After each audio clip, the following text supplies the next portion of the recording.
One of the most popular arguments for Islam is the argument from rapid growth. Muslims often claim that Islam must be true because it's the fastest growing religion in the world.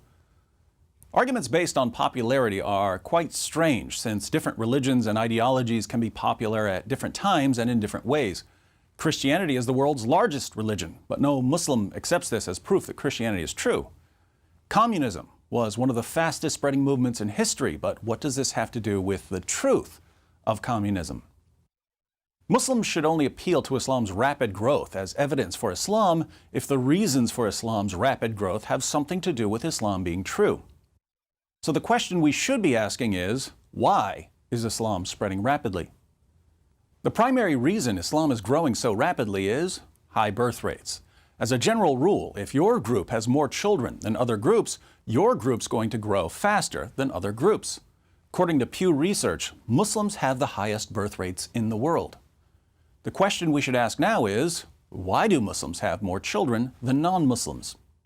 Here we find that the high birth rates are connected to Islam's impact on women.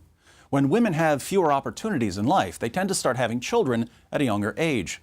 Fewer girls go to school, fewer go to college, there aren't many careers available to them, their parents marry them off at a younger age. Instead of starting a family in their 20s, they start a family in their early teens, and birth rates go up. So Muslims are simply having more babies than non-Muslims, and this is because Islam radically reduces opportunities for women. But there's more to the story. Pew Research notes that apostasy, leaving one's religion, isn't as common among Muslims as it is among non-Muslims. Why are Muslims less inclined than other groups to leave their religion? The answer has to do with the kinds of psychological pressures Islam places on Muslims throughout their lives. In Sahih al-Bukhari 69:22, Muhammad commands his followers, whoever changed his Islamic religion, kill him. In many Muslim countries, people who leave Islam face death, imprisonment, or at the very least, persecution. Even in the West, where apostates are protected by law, Muslims often understand that if they leave Islam, they'll be shunned by their families. Islam also discourages critical thinking about Muhammad. In Surah 4, verse 65 of the Quran, Allah declares, "But know by your Lord, they can have no faith until they make you, O Muhammad, judge in all disputes between them and find in themselves no resistance against your decisions and accept them with full submission." If you find in yourself any resistance against Muhammad's decisions, the Quran says you're not a real Muslim.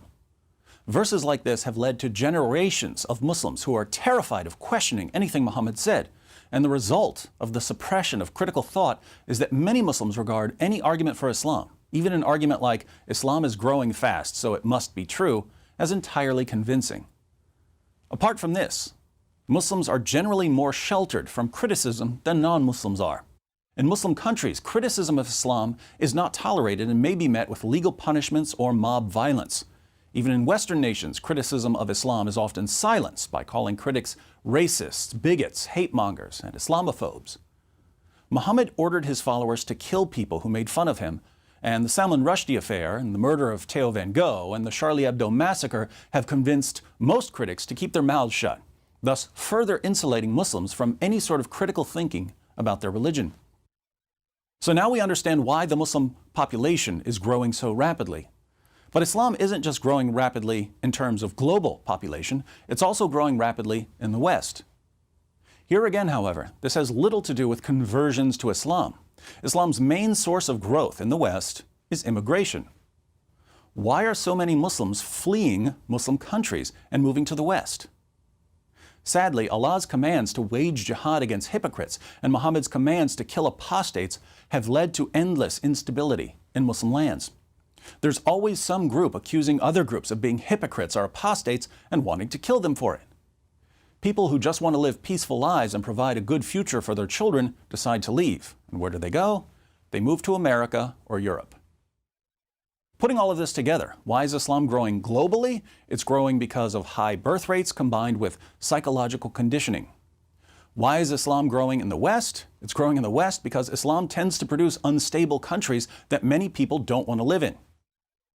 If our Muslim friends think that Islam's oppression of women and inability to produce stable countries is proof that Islam is true, we may not be able to change their minds. All we can do is point out that many of us would look at the exact same evidence and come to the opposite conclusion.